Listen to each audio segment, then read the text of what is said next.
What's up guys? It's your Kuya Paz and welcome back sa ating pong podcast, The Jomal Experience. Eto na! Okay. Gawa tayo ng panibagong episode. Previously, pinag-usapan po natin ang napakagandang episode. Gumawa ko actually ng New Year's special. New Year, New Me. Diba? Yan yung mga sikat na title kapag New Year, pero it's another way around.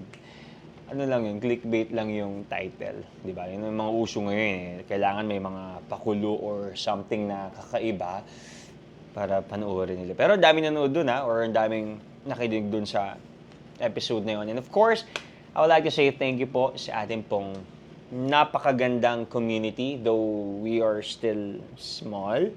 Pero solid talaga itong mga listeners natin dahil every time na nagchat-chat sila sa akin at nakakasalubong nila ako, sabi nila, Pastor or Kuya Paz, Kuya, ang ganda ng mga episodes na ginagawa po ninyo and may mga unexpected na mga listeners na biglang mag-chat-chat sa'yo, sabi nila, parang sinasabi nila na, Kuya, we are listening sa yung podcast, especially when I'm driving or parang ngayon, yung pag nainip ako, naiinip talaga kasi wala na magawa. Pero of all the podcasters, di ba? Of all the people, bakit naman sila makikinig sa akin? Ibig sabihin, somehow may impact, no? And I would like to honor the Lord for giving us the wisdom and yung mga inspirational na mga testimonies and also illustrations. Mahilig ako dun sa mga illustrations and storyteller kasi talaga ako. And I always wanted to share all my, hindi naman all, di ba? Pero there are stories that are not meant to be told. Tama ba yung English ko doon?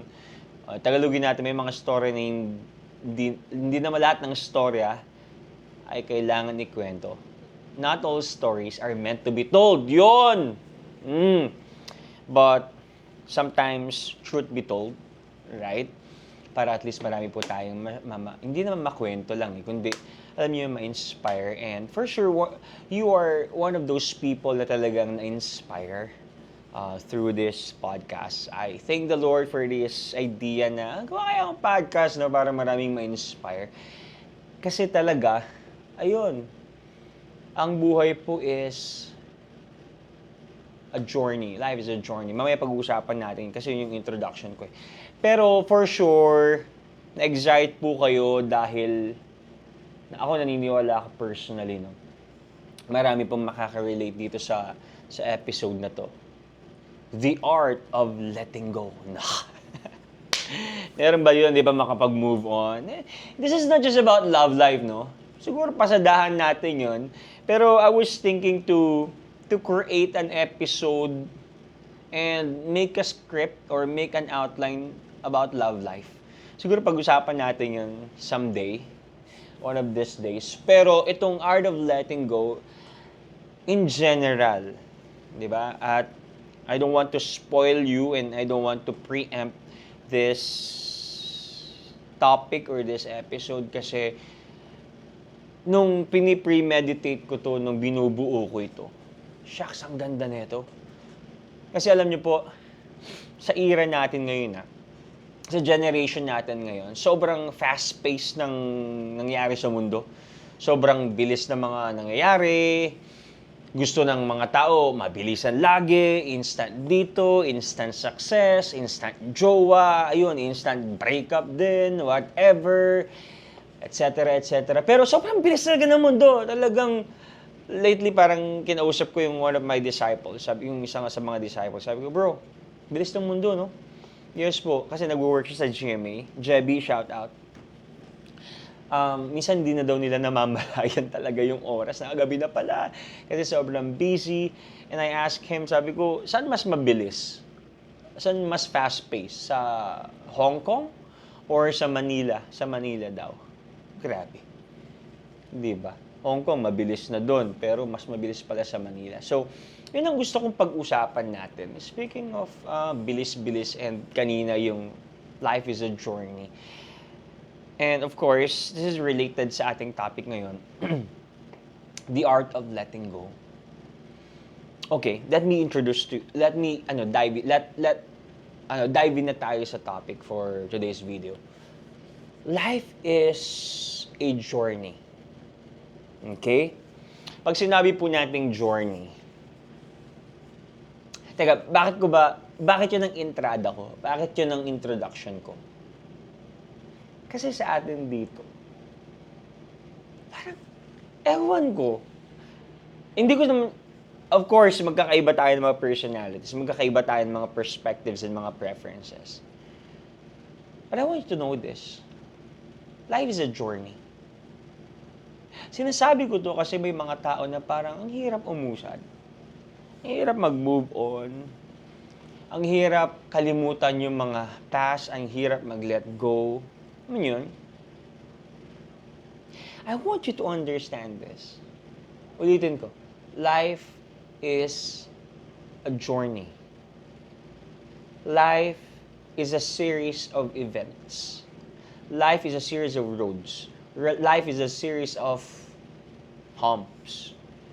Life is a series of rough roads. And all this stuff. Kasi alam niyo po, may mga parts talaga sa buhay natin ang hirap nating iwan. Diba? Oh, amin ka na. Hirap nating iwan. But, I want you to know this. May mga part po sa buhay natin, dahil nga ang buhay is a journey, may mga part talaga sa buhay natin na kailangan lang talaga nating daanan. Di ba? Yes, may mga stopovers tayo sa buhay, pero hindi ibig sabihin na totally hinto ka. If you're, for example, I'm from Paniki, Tarlac, and then destination ko is going sa Manila. May mga roads at may mga tolls and may mga stations na kailangan ko lang lampasan na hindi ko pansinin. But of course, there are stopovers na kailangan ko mag-stop kasi nga medyo, okay, I need to rest, or medyo kailangan ko mag-CR, nagugutom ako. But it doesn't mean that just because you stop, doesn't mean you will totally stop. Okay? So, sa atin po dito, ulitin ko ulit, life is a journey. At kapag ang buhay, nalaman mo na isang journey na kailangan mo maglakad, hindi lahat papansin mo, hindi lahat tatambayan mo, hindi lahat hihintuan mo. May mga parts talaga sa buhay mo na kailangan mong lagpasan. And some chapters in our life, or in life, are meant to be closed, not rewritten. Okay? Ulitin ko yan. Some chapters in life are meant to be closed, not rewritten. Kasi alam niyo po, ulitin ko sa inyo para matauhan po tayong lahat at ako rin matauhan ako. Okay? Ang hirap mag-let go. Sa work na nga lang di ba? Bigyan ko kayo ng magandang example sa work. For example, sa work natin. Nafe-feel niyo po ba na madalas kayo na lang ang parang nagwo-workout, gumagawa, nagpe-perform? Ako na lang lagi nagwo-work dito, hindi ako tinutulungan ng mga katrabaho ko, iniiwan na ako dito nag-overtime, pero sila mga 501, Levi's 501, kasi pagsabit ng 501, umuwi na sila. At yung mga ka-churchmate ko, feeling ko ako na lang nagsiserve dito, ako na lang bang Kristiyano dito, or maybe sa family ninyo, ako na lang bang breadwinner, ako na nga ang breadwinner, ako pa ang nagliligpit ng mga pinagkainan, ano ba talaga? But I want you to know this. Sometimes, the issue is not others' lack of action, but our ability to delegate and let go and know our priorities. Tama? Feeling mo, kaya napapagod ka at feeling mo, ikaw na lang ang nagwo-work sa mundo kasi nga hindi ka marunong mag-let go, you don't know your priorities, you don't know how to delegate, at feeling mo kapag nag-delegate ka, hindi ka na magaling. But I want you to know this, good leader delegates. At feeling mo kapag konti na yung ginagawa mo, yung identity mo natatapakan kasi feeling mo hindi ka na magaling dahil wala ka nang ginagawa. But your problem is this. You don't know how to let go and prioritize things. You don't know how to set boundaries. Boundaries, sobrang importante po niyan. Especially sa tao. Alam niyo po, isa sa mga realizations ko, no? Parang 22, 23, 24, 3-year span. Ang dami kong natutunan po sa pagdating sa pagli-lead, especially sa pagdi-deal at pagkakaibigan, pakikisalamuha, etc. Dami kong natutunan. Isa po dun is this. This is a shocking statement po. But I will explain and I will expound it. Para po hindi nyo kayo judge, alright? You cannot befriend everyone. Some of you here maintindihan ito. Ulitin ko, you cannot befriend everyone.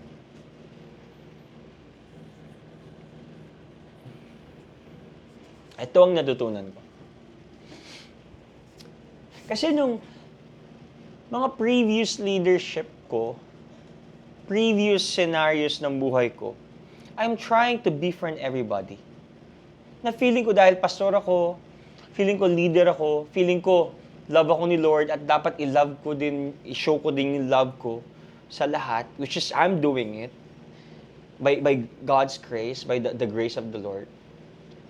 So ang perspective ko at ang mindset ko, kailangan kong kaibiganin lahat. Kasi pag hindi ko kinaibigan lahat, hindi ako mabait at hindi ako magaling na leader. But I just realized, hindi pala pwede. Kaya ngayon 2024, sa mga 2025,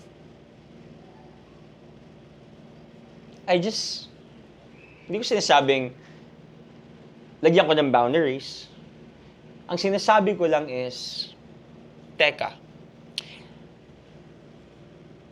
dapat hindi ako mag-assume na kaibigan ko lahat. Kasi parang, nagpapaka-close ako, ginagawa ko lahat, okay? At feeling ko, sila kaibigan ko rin, vice versa, etc. But at the end of the day, hindi pala.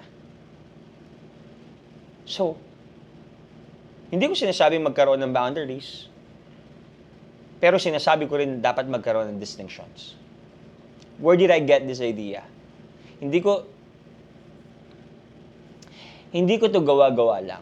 This is actually a method from Jesus. Jesus had 500 witnesses. Meron siyang 120 disciples nung sa upper room. Meron siyang 70 or 72 disciples na pinadala. Yung sent or missionaries. Meron siyang pastoral team, yung core na 12. At meron siyang inner circle na 3. At meron siyang John the Beloved. Look at that. Kung si Jesus, nilagyan niya ng distinction yung... Hindi ko sinasabing, okay, cut them loose. Okay, cut ties. Hindi ko sinasabi yon. Maganda, okay, kilala kita, mutual friend kita, okay yon. Hindi ko sinasabi na putulin natin yung relasyon natin sa kanila. What I'm trying to say here is this.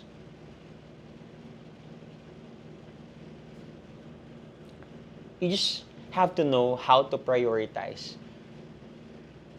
Yung pamilya mo. Prioritize yung mga bagay-bagay na, okay, these are my close group. These are my inner circle. At meron din yung, these are my members. Alam nyo, dami ko natutunan talaga. By the way, speaking of natutunan, use your life events as your testing kung sino talaga ang pamilya mo. Kung sino talaga nagmamahal sa'yo. For example, sa mga birthdays, mga milestones, and mga kasal ninyo, you will know them. Those people, yun yung mga mag-i-stay. Yung mga tunay na pamilya, sila yung mag-i-stay. Sila yung talagang hindi lang babati sa'yo, kundi they will pray for you silently. At hindi lang silently, they will let you know and verbalize it Nasasabihin nila, I'm praying for you, I love you, and I'm so proud of you. It's more than the pera, right? It's more than the gifts. But this people, kasi minsan yung gifts formality lang. But I appreciate gifts, right? Pero use life events to test sino talaga yung mga pamilya mo. Sino yung nagmamahal sa'yo. Use that. Yan yung mga natutunan ko during our wedding. And sa 33 years ng existence ko, sinong babati sa'yo, sinong hindi makakatiis sa'yo, na batiin ka kahit na meron kayong tampuhan, whatever. I'm telling this kasi alam nyo po yun, masyado tayong nai-stress sa kakaisip sa mga tao. Ito, lalo na po ako. If you're a leader sa church, if you're a pastor, nakikinig ngayon, I tell you, for sure, I know your heart. Most of the time, nai-stress tayo sa mga tao. But this is my learning. Ito natutunan ko. Hindi natin kontrolado yung kanilang actions at yung kanilang iniisip. Sabi ko nga sa mga pastoral, sa pastoral team. Alam nyo guys, ang control ko lang sa inyo is yung parang 3 oras ng mentoring natin. Actually, hindi ko nga control yun eh. Kasi, during our mentoring, may mga ideas kayo na parang sumasalungat sa akin. So, hindi ko pa rin control yun. Pero of course, dahil nasa pulpit ako, I have the opportunity to teach you. So, siguro yun lang yung control ko. And I'm not trying to say na kinokontrol ko kayo. What I'm trying to say is, nakokontrol ko kung ano yung pwede kong gawin to influence you and to improve our team. But somehow, hindi pa rin eh. Diba? We cannot really control them, their actions and their thinking. At ito bang masama? Pagdating sa mga tao, hindi masama na, challenge or problem or minsan masakit. Sometimes, they will define us. Ito, literally, they will define us based dun sa kakulangan. Hindi kung dun sa meron ka. Hindi kung ano yung meron ka. Control ba natin yon? No. Alam niyo po, kung kikwento ko lang yung buhay ko, no? Even yung buhay ng pamilya ko, ang daming mga bashers din. Parang pagkaharap mo, okay, and for sure, you can relate. Pero isang bagay na natutunan ko from my dad and from my mom, you cannot really control their actions and their thinking. What you can control is your peace of mind, how you react, how you post on Facebook, how you post in social media, and how you deal with them. Now, paano mag-let go pagdating sa tao? 2 bagay. Awareness and acceptance. Awareness that people, you cannot control them.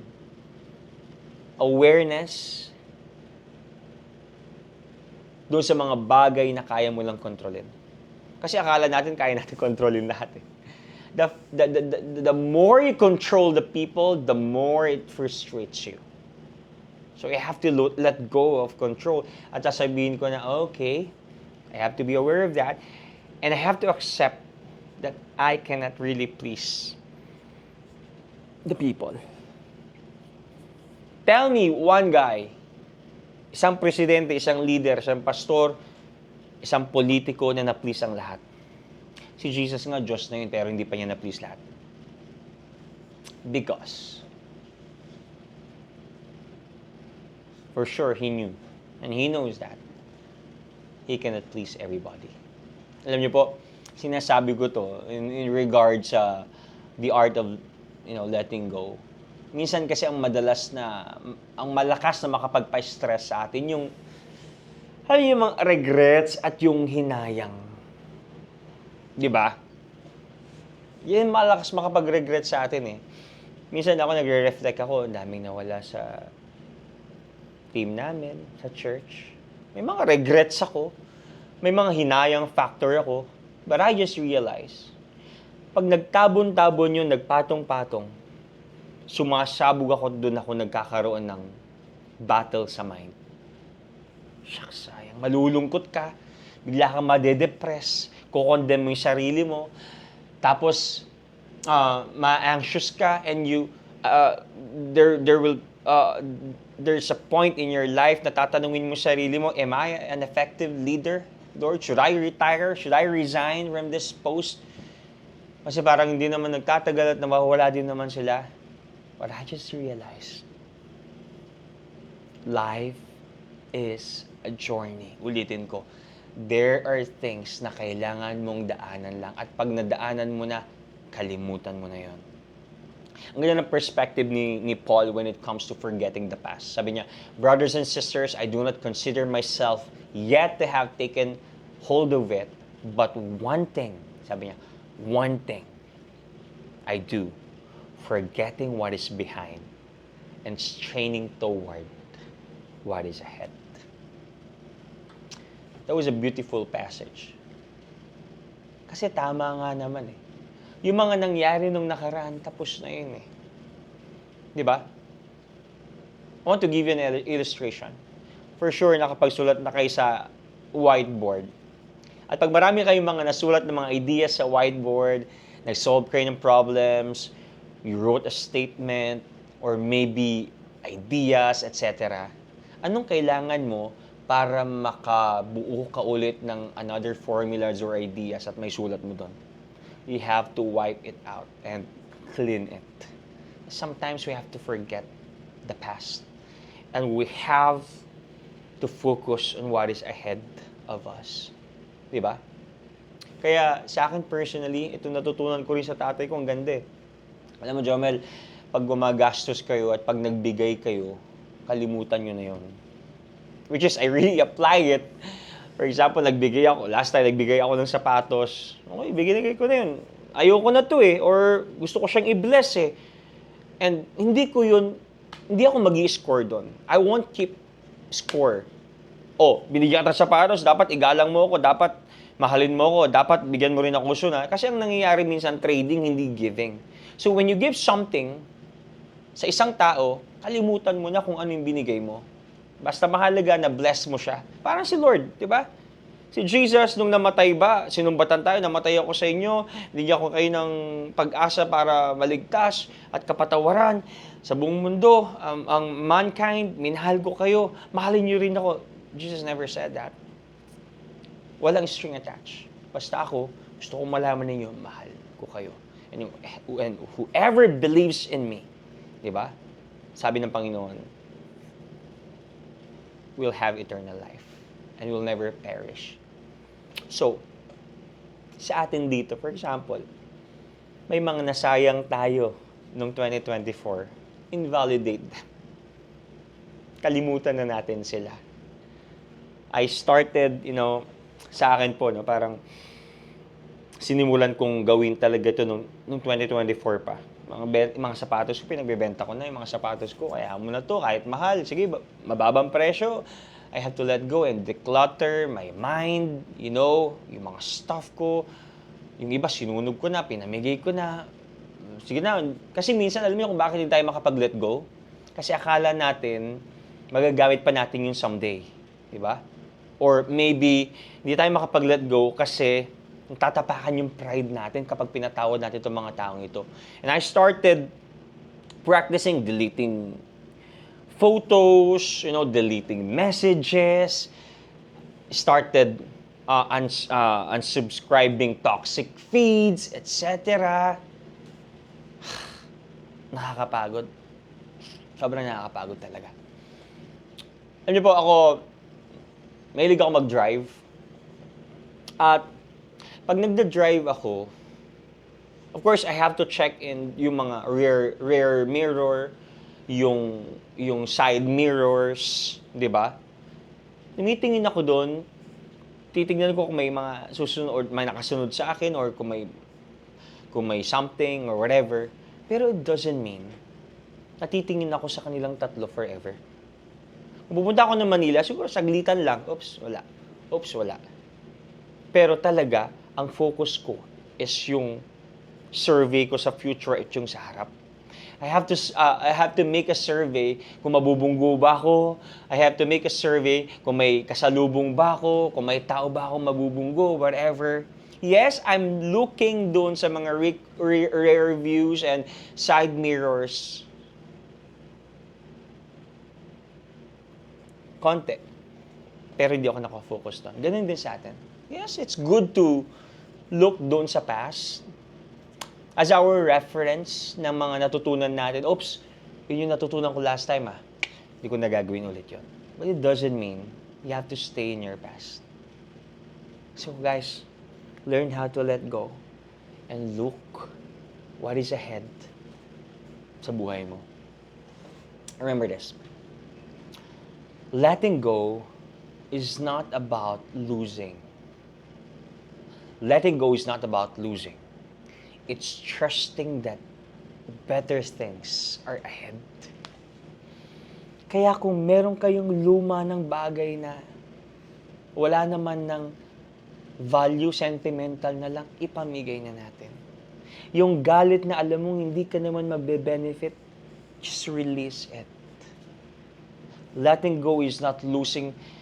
It's trusting that better things are ahead. Not just that. Sometimes, God doesn't remove, remember this, God doesn't remove the weight, but gives us the strength to release it.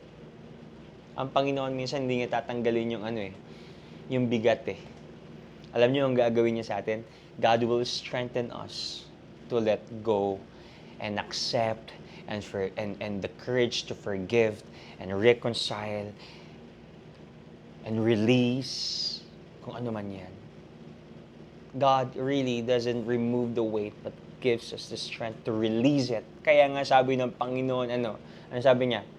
Cast all your burdens. Release. Release. Di ba? Hindi si Lord ang magtatanggal niyan actually. At the end of the day, it's your choice. Pero maganda sa Panginoon, God will give you the courage and strength to release and cast. And when you release and when you cast it, don't get it back. Please. Alright? Now, I want to give you a technique. Kasi ito parang experience. Counseling ito Ex-con ito. Ex-con. Sa counseling, meron kaming tinatawag na the box technique. Okay? Kuha ka ng box or visual counseling or visual therapy. Kuha ka ng box or imagine a box. Pero maganda box. Box talaga na, literal. Ang gawin mo, pag hindi ka makapagpatawad, hindi ka makapag-let go at makapag-move on. Doon sa box na yon, lagay mo yung mga bagay na hindi mo mabitawan. Unforgiveness. Hatred. Pride. Away nyo ni misis. Away nyo ng jowa. Yung mga past pains. Yung mga regrets mo.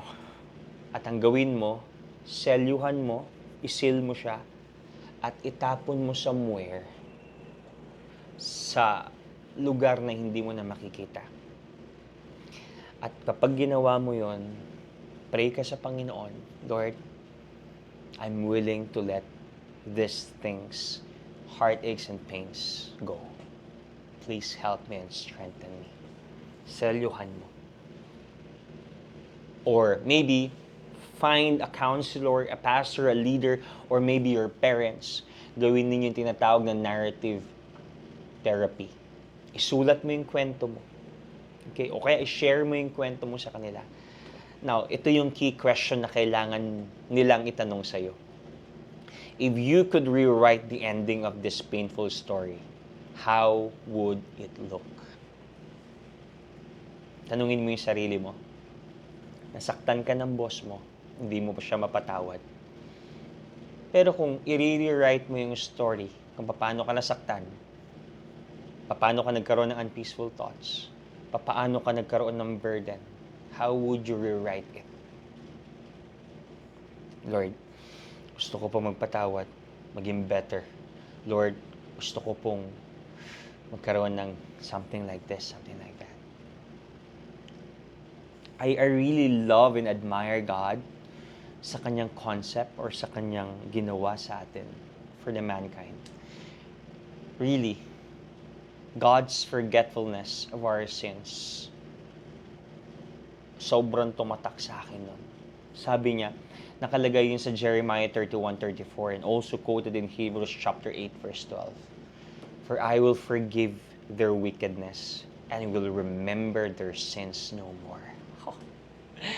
Every time I read this, alam niyo kung anong prayer ko? Lord, give me that gift of forgetfulness, gift of forgiveness, gift of letting go easily. Guys, si Lord, look at this. Hindi na i-stress ito Hindi na anxious ito. Hindi na di-depress ito. Hindi na bibigatan si Lord. Kasi Diyos yun Diyos siya Pero maganda sa Diyos natin. Even God knows how to let go. Even God knows paano lumimot. How much more ikaw na finite, limited, na de-depress, na anxious, sobrang weak.